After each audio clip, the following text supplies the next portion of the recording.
Emma Kealy is the Shadow Agriculture Minister in Victoria. I wanted to talk to her about what we mentioned at the start of the program, which is the concern of these areas in the Hume of Victoria, 12 different councils that have written to the Agriculture Minister saying, hey, what's going on? Emma joins us now, of course, from Victoria. Nice to see you, Emma. Give me an idea here where the Premier was out and about, a couple of days ago, pretending that she was there to help, but are the concerns of this council, they still remain. What is the gulf between what the Premier's doing and what these councils need? Well, we've heard a lot from the Premier saying she's a regional Victorian. We've got a Treasurer who's a regional Victorian. And so apparently this is the team that's going to deliver for regional Victoria. But we certainly haven't seen this during this time of drought right across the state. We've had terrible low rainfall conditions, some of the lowest rainfall conditions we've seen on record. And yet we've got a government that isn't putting any money towards our farmers to provide immediate on-the-ground support. We've seen the waiving of a tax, which hasn't even been introduced yet, a $3 billion additional tax on every single household or business, and particularly our farmers. But when it comes to helping with fodder, with helping with water, helping with some rate relief or getting stock up to Queensland to protect their genetic lines, we're just not seeing anything. It's crickets from the Labor government and people are feeling very ignored. Some of these councils that, again, wrote this letter, was published in the Herald Sun this morning, talk about drought declarations. What is the difference between, again, what locals are seeing as drought conditions and what the state government is, well, officially declaring to be one?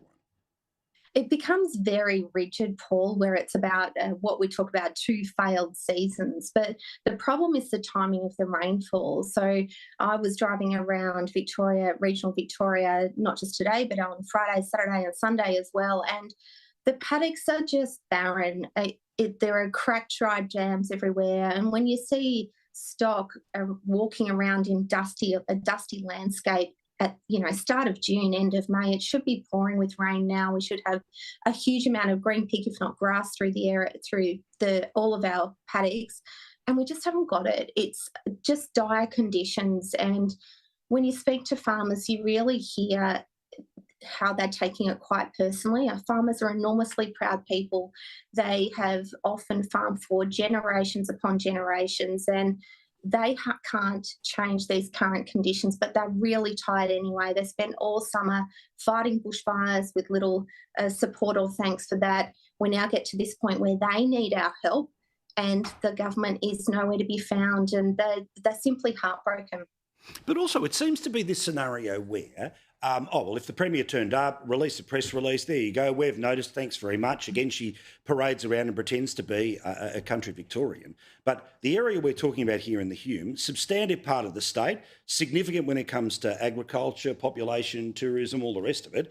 But what everyone can see with their own eyes is that this will look no different in 12 months' time. Yes, it will be worse, but it'll look exactly the same. It's still bone dry now. In 12 months' time and another failed season, they're in trouble now. Give me an idea, again, about the idea that the Premier will think, oh, well, everything's okay because I turned up, I put out a press release, but clearly that's not good enough.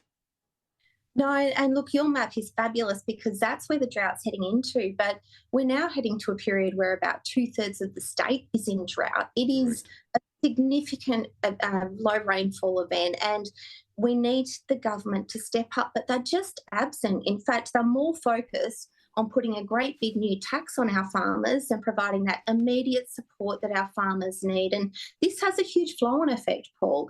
We know that if there is no food, it's just going to push up prices, and every single Victorian will pay the price for Labor's failure to support our farmers in their time of need. Exactly. Farmers are not tax pinatas that you can just keep whacking and money comes out. They're real people, real families, real businesses, real people helping the Victorian economy. Thank you so much, Emma. I really appreciate it. Look forward to more chats into the future. Keep us plugged in on what locals need in that area.